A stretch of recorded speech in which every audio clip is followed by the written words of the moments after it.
This is video 5 for drywall, and moving quickly through this one. It's a short uh, presentation on drywall installation.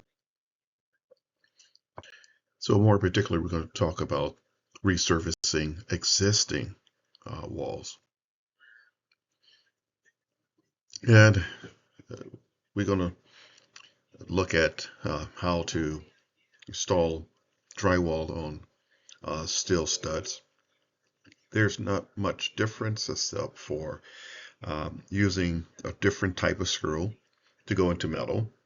And secondly, looking at the depth and also the spacing of the drywall screws.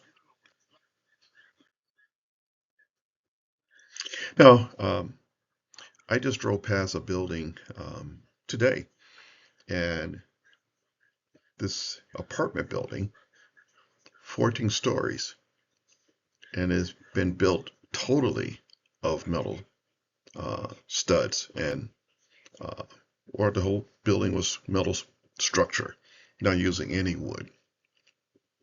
So gypsum boards is often used to provide new surfaces for existing walls and ceilings. However, it certainly can be used for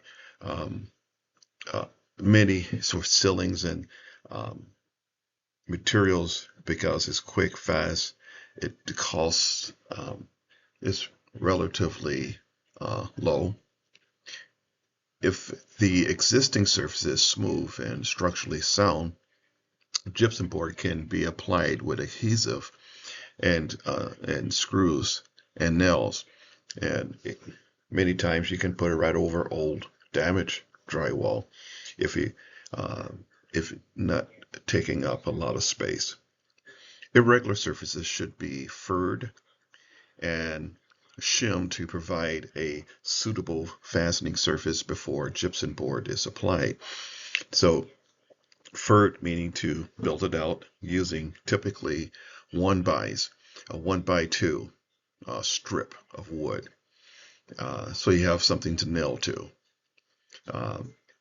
And the shimmed would be making it level using tapered wood strips to help level the wall to keep it straight.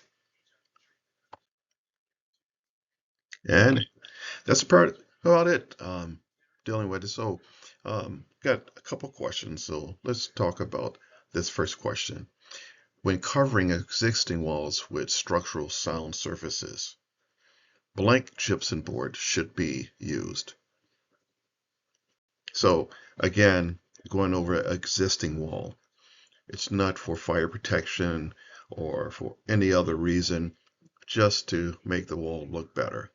So in this case, a 1/4 inch, just covering the wall that's already there to give it some type of